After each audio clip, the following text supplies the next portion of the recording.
lecture by Professor Carsten Trunk from Germany, and he will speak about perturbations of periodic Sturm-Liouville operators. So please, Carsten. Yeah, so again, thank you very much for the possibility to speak here. I choose the topic. Well, can you see my mouse?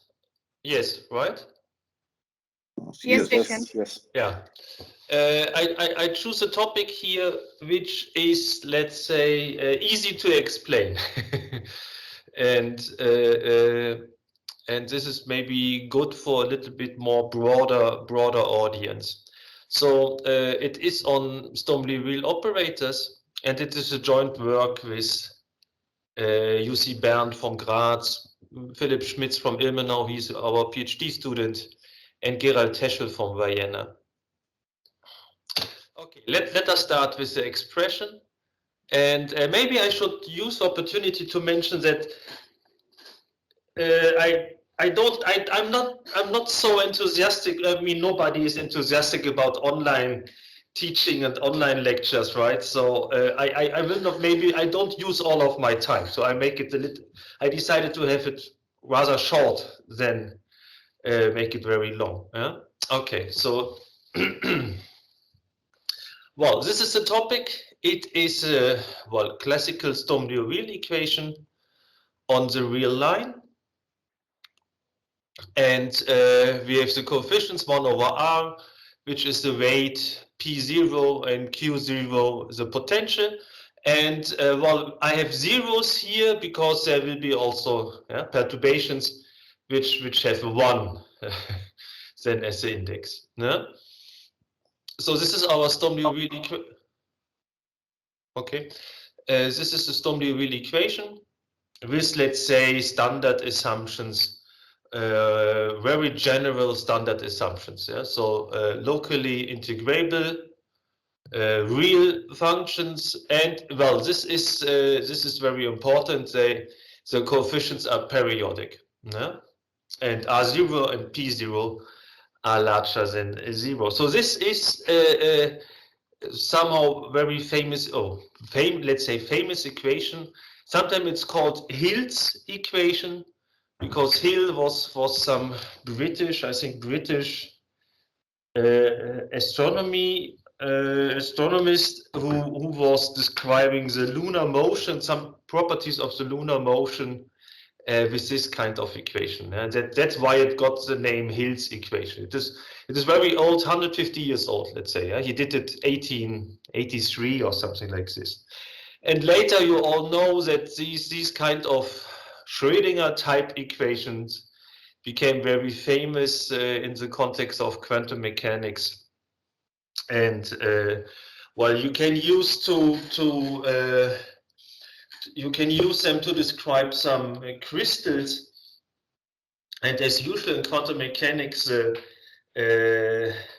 spectral parameter corresponds to some energy of some electron, let's say, and later we will have some intervals with spectrum and some intervals without spectrum, and physically you can then give some interpretation for these intervals to be what they call admissible and forbidden areas, regions for energies. And in the very end, we will get some eigenvalues in spectral gaps, and they correspond to impurities. So you have some discrete energy levels in the forbidden areas. And these effects, for example, you also know from semiconductors and so on and so on. So give just some.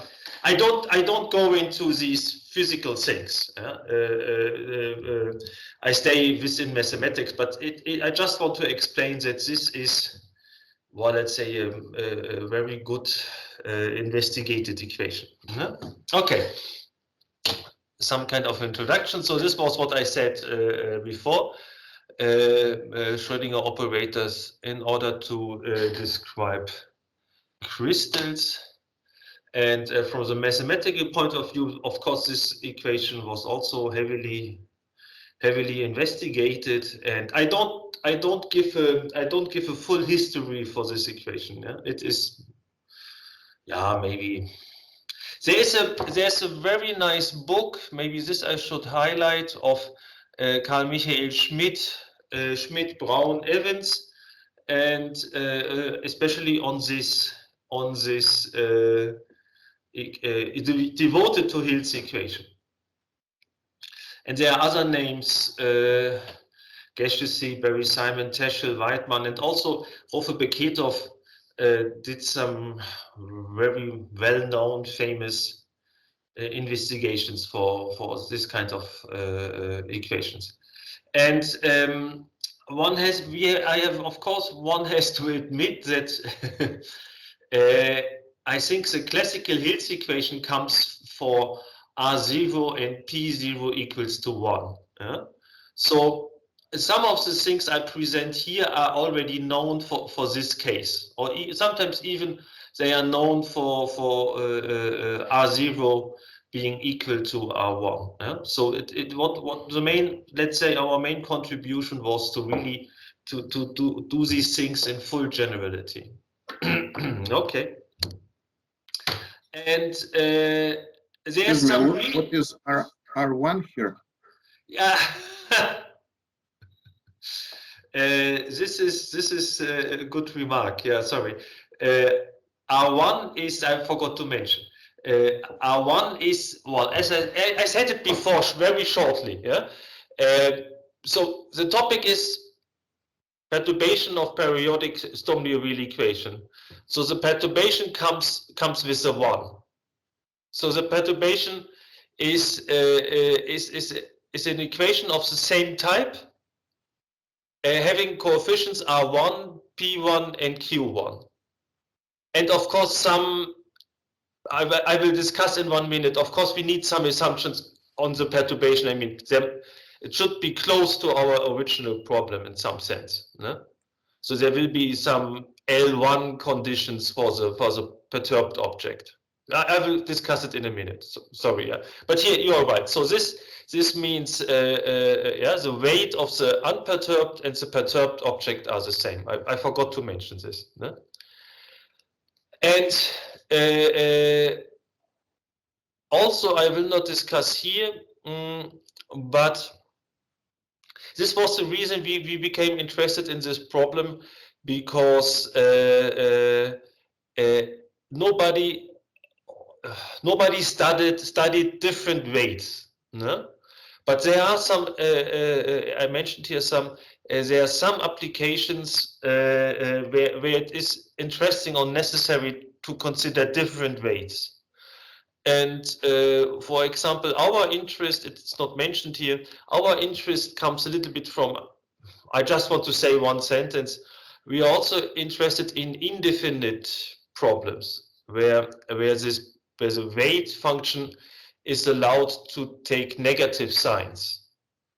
And then you lose the Hilbert space structure, let's say. You go to Krein spaces and you investigate. For example, if you put sine x in front of this, very simple indefinite weight, yeah, plus 1 on the positive half axis, minus 1 on the negative half axis, it destroys everything, let's say. Yeah? And this was our main interest in studying two different Sturm-Liouville expressions, which have also different weights, different indefinite weights. So this and quite often you can reduce it a little bit, or sometimes you can then study the same problem with a definite weight, and then you need the corresponding results in Hilbert spaces. So this was a little bit our motivation to play around, to play with the weights. Okay, but as I said, it's not the topic of this talk. Okay, so this is just a repetition, yeah, to keep it in mind. And well, what I do first here, before I come to the perturbations, let us shortly study the unperturbed problem. No? So I want to discuss spectral properties of the unperturbed problem.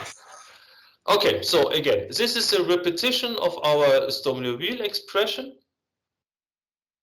And then, well, as usual, or as we like to do this, one associates an operator with this expression, and well, it is what the only thing you have to do is to fix the right domain. No? Also, I don't want to go into detail. Also, sometimes I think there's a question, but you have to fix the domain, and here we take the most obvious one. Yeah? So we take the following domain such that this expression makes sense. No? So what do we need? Well, f needs to be absolutely continuous in order to have a derivative. Then we need p0 times f prime to be absolutely continuous. And then we need p0 f prime minus p0 f prime prime plus q0 f to be an L2. No? This is what is sometimes called a maximal domain. On purpose, I didn't put it here because the domains are not a problem, let's say, here. No? So we take the most simplest domain, which is this one, and then standard theory, which I just use, says that this guy then is already it is self-adjoint in the weighted L2 space. This one. Weighted means I put this is also standard from Sturm-Liouville theory. You put this R0, it's called the weight, right? You put it into the inner product. No? So you don't take the ordinary L2 inner product, you take the weighted L2 inner product, which means you integrate R times F times G bar. No? Okay. Okay, and well, now, as I said, everything is standard theory. This is not new. Then it turns out that these things that it is self-adjoint, that is already self-adjoint on the maximal domain, and that the spectrum is semi-bounded, and so on, everything comes from the periodic property of our coefficients. Yeah? For arbitrary Sturm-Liouville, the picture is more difficult. Yeah? There are more different cases. But the periodicity of our coefficients gives a lot of properties here. So one is that the spectrum is semi-bounded from below. It is purely absolutely continuous. So this is here what I put here. And it consists of infinitely or finitely many spectral bands. And I have here a small picture. Again, this is just repetition of our differential expression. It looks like this. No? And there is also more theory. This is so-called Flowcase theory. These gaps are not necessarily there. No? So maybe they are there, maybe not. And well, one can somehow calculate these spectral bands, and this is summarized in this topic. Yeah? So the case band are the case eigenvalues of the corresponding regular Sturm-Liouville problem on a finite interval, where this omega, there's no name for it. It corresponds to the this is the what's called periodicity, periodicity of our functions. And we have to take some, again, I don't go into details, with some properly chosen boundary conditions. So this is just a remark. I would say this is standard theory, which you find in every book on Sturm-Liouville. Okay. So this is our operator A0, which corresponds to the unperturbed problem. And yeah, maybe let me recall what are the objects. Yeah, probably here I don't well, resolvent set as usual, yeah, is all complex numbers where where A minus lambda is invertible. Spectrum is a complement of the resolvent set. Point spectrum, everybody knows. Maybe this, sorry, probably this I don't know, I don't need. But this I will need just to, I mean, this is the reason why I made this slide. No? What is a essential spectrum? It is a complement of these sigma p norm, no? Isolated eigenvalues with finite dimensional kernel. Or you could also formulate it. We are working here only with self-adjoint operators. It is a complement of the Fredholm domain, if you want. No? And then the only thing which is maybe not so, well, I don't know, the absolutely continuous spectrum is a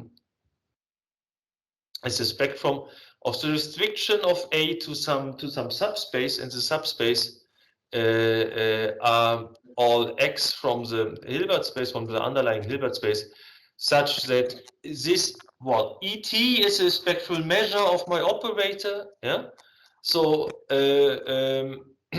I can consider this measure here. Yeah, let me say that this is some kind of a measure, and if this is absolutely continuous with respect to the Lebesgue measure, then X is a member of this absolutely continuous subspace. Yeah. Okay, and let us continue. And now we come to the class of perturbations again.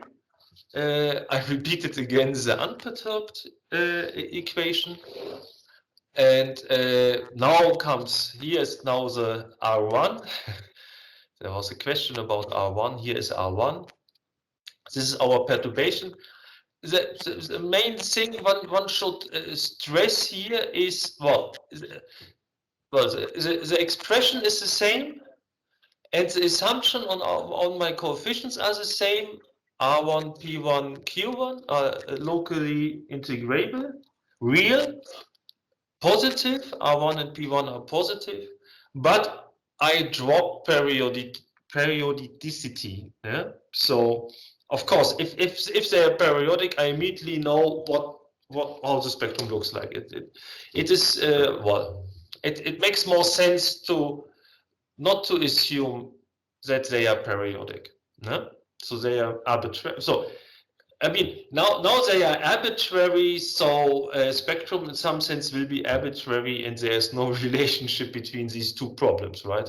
So we will assume something. Oh God, sorry.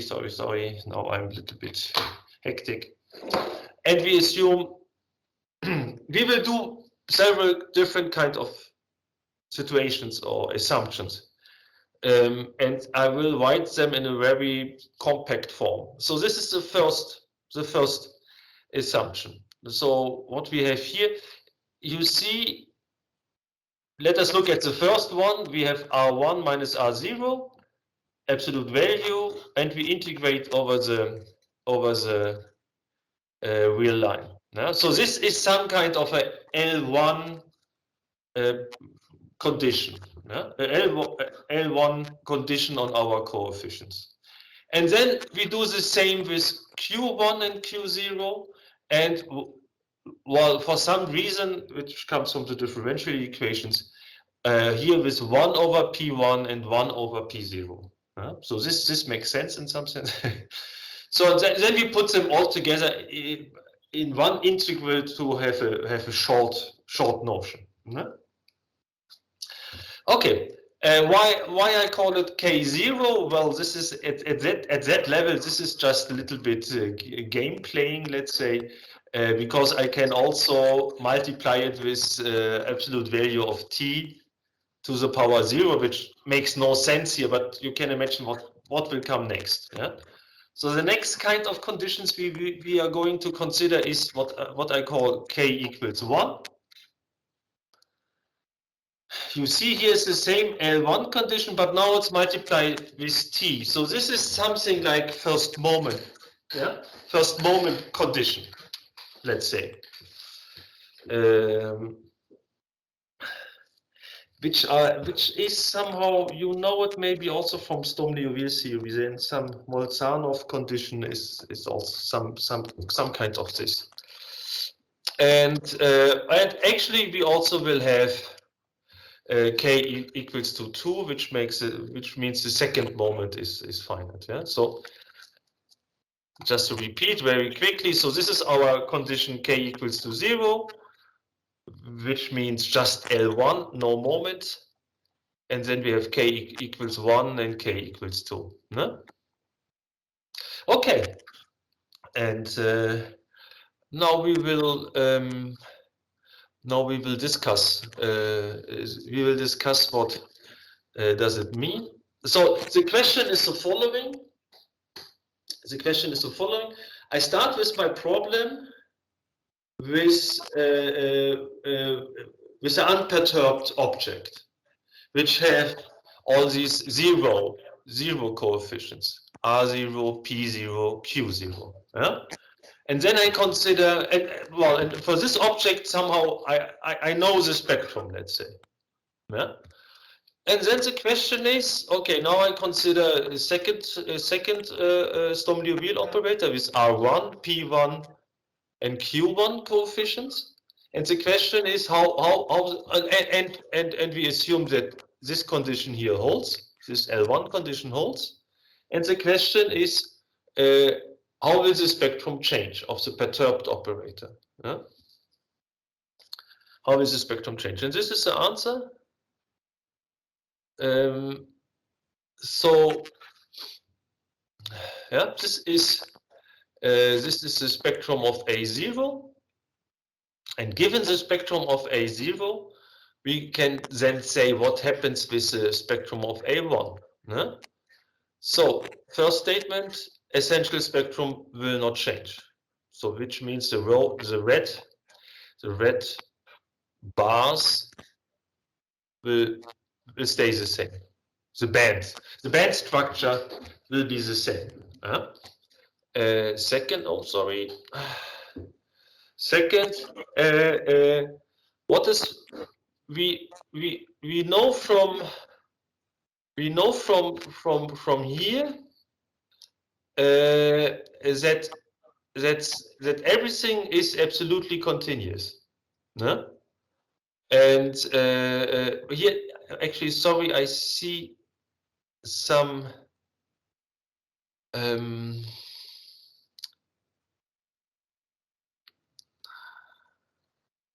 there's some mistake. There's just some. It's not equal. Sorry, it's not equal. It's just inclusion here. Yeah? The interior of the spectrum is just included in this one. Sorry. So first statement, essential spectrum is the same. Second, what we know is the following: the interior, again, here we have only inclusion. The interior of the essential spectrum is again essential spectrum, or if you express it in a different way, you don't know what happens with the boundary points of your bands. This is here. This is the second red remark. So we lose control about the band edges. So what can happen? It can happen that it becomes an eigenvalue, and then it's no longer part of the absolutely continuous spectrum. This is one thing. And the second thing we cannot control is that maybe in the gap we get infinitely many eigenvalues. Yeah. Okay, the proof, I'm not going to present the proof, but maybe I should say something about the proof. The proof is based essentially on properties of solutions. Yeah? So in this, because we have periodic coefficients, you can prove many things what are connected with growth of solutions. And under such a integrability condition, you can also show some growth conditions for the solutions of the perturbed problem, and then if you do it in a nice way, you can prove these statements here. So this is the only thing I want to say. It's based on a very detailed, on a very careful investigation of the properties of solutions. No? Okay, so this was the first perturbation, and here is the second one. So again, yeah, the orange colored T, yeah, here is our first moment condition, and then of course this is what you expect. This is what you can prove. The situation is a little bit better. Yeah? So what does it mean? Well, as before, the essential spectrum remains the same. Here's the same. Sorry, same mistake. I have only inclusion. So the interior of the essential spectrum is remains absolutely continuous for A1. And now we have only finitely many eigenvalues in a gap. Actually, what we have done, but what one can do, what is usually done is that you also try to count. Count them. This is if you start to count and then to give bounds, then these are some Roffe-Beketov type results. No? Okay, but this is not here. And still we have this problem here with the interior. So yeah, it can happen. It can happen that the band edges becomes eigenvalues under the perturbation, and then they are no longer absolutely continuous spectrum. Huh? And well, last one. Now, now we have here t squared, and well, again, things should improve, and yes, they do. And now everything is fine.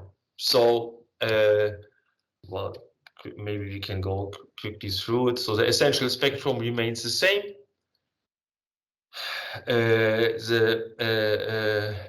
The essential spectrum of A0, these bands remain the bands, but they also remain absolutely continuous spectrum. So we have no eigenvalues at the band edges, and we have now only finitely many eigenvalues in the gap. This is somehow this is a repetition of the things before here. No? Yeah. So everything is fine, and this is what I wanted to tell. Thank you for your attention. Thank you, Carsten, for an interesting talk. If there are questions, it's really impressive how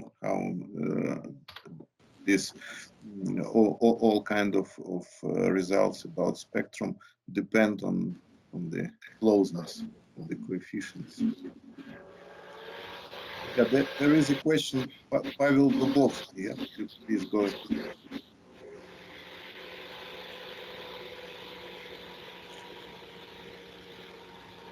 Yeah, your microphone is switched off if you have a question.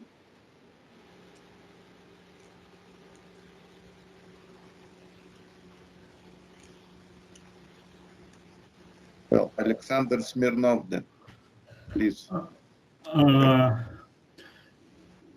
Do you have some examples when the condition with k equal to 1 is fulfilled, and at the same time, there are eigenvalues sitting precisely at the gaps of the spectrum. Yeah, this is of course this is a very well. This is a question in its own rights, of course. Yeah. You have to ask this. No, but you know, in Sturm-Liouville, you can construct. Yeah, you can construct many examples if you want to have spectrum somewhere. But this we haven't done. One could try. Yeah, but we haven't done it. Yeah. This question can be asked even in the case when the potential Q is 0. Is there an example of Q1 with eigenvalue 0? Yeah. As I said, but it's a good idea. Thank you. More questions, Ilya? Please go ahead. Carsten, can you say something about multidimensional generalizations? In principle, structure of absolutely continuous spectrum should be the same, and question have right to be asked in multidimensional case.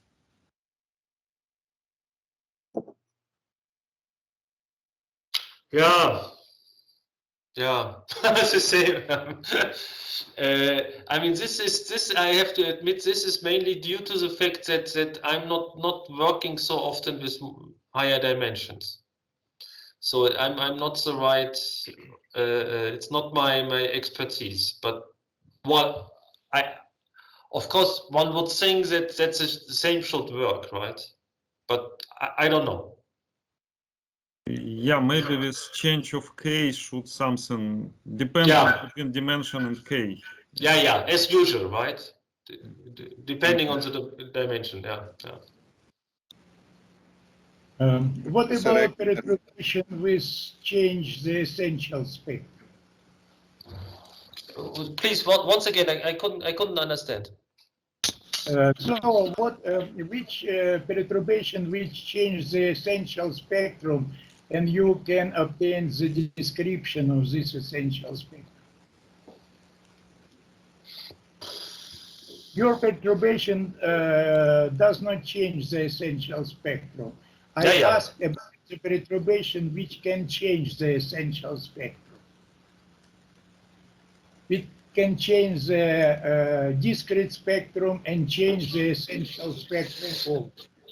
I mean, well, this is sloppy speaking. If you have something like LP property, right? L1, L2, something like this, then it will not change. It will not change your spectrum, because then always there's some compactness, right? Somewhere some compactness, let's say, and then your essential spectrum doesn't change. So I mean, obviously, if you just take L infinity, for example, it will of course change your essential spectrum. So as soon as you're leaving these LP conditions, it will change. Okay. It is then, I think it is then rather difficult to, well, I don't know. I would say it's not so easy to describe then your essential spectrum. The typical example is the slowly oscillating at infinity function. So perturbation, the potential Q0, but some function which has not compact support, but maybe slowly oscillating function which close to the periodic.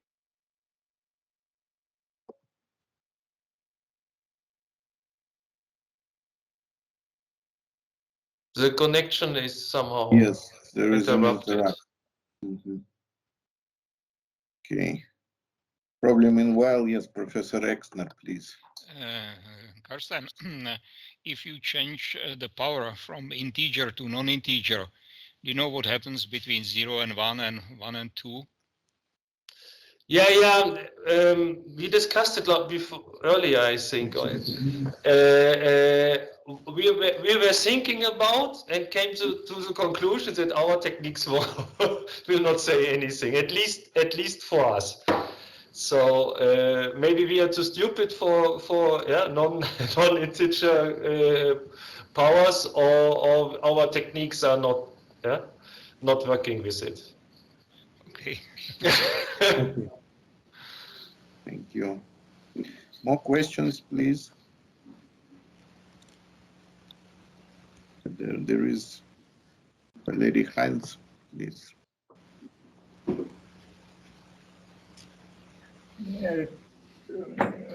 Can you give some words about techniques of proof? Yeah, as I said, how to I mean, I don't want to explain all of the proof, but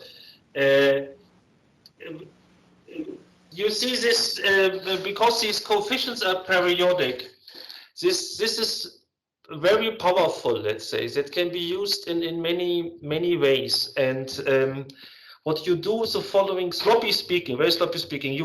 Well, of course, you use then the classical approach, and you can consider you take solutions of the unperturbed problem, and then you can find two you can choose two specific solutions having a certain growth property. You can prove how they grow, let's say. Yeah? One is exponentially, and the other has some other growth property. And this, first of all, you can prove this directly from the properties of Sturm-Liouville problems with periodic coefficients. Yeah? This you do, let's say, more or less as usual. Yeah? And then the little bit more nasty thing is that that you then also can say something about the solutions of the perturbed problem. Yeah? And by solving some other differential equation, constructing some Banach fixed point principle, stuff like this, and then you also prove growth conditions for the perturbed problem. And for example, you know, there's some property. If you look at the solution, for example, if you look at the solution of t minus lambda, it is like this. You look at the differential equation minus lambda. You look at the solutions, and if both of them are not in L2, then you are in an essential spectrum. Some properties like this you can use. So I mean, or a little bit more abstract, what you do is, if you know the growth of your solutions, you also know something about the spectrum of your problem. Yeah? There's some relationship, and this is what you are using. Yeah? So again, you start with growth properties of the solutions of the unperturbed problem. You can somehow translate it, and then there comes these moment conditions. Yeah? In some way, you can translate it into the growth properties of solutions of the unperturbed problem, and these growth properties also tell you things about the spectrum. to explain it in 1 minute. Yeah. Sorry. Thank you. More questions, please, or comments?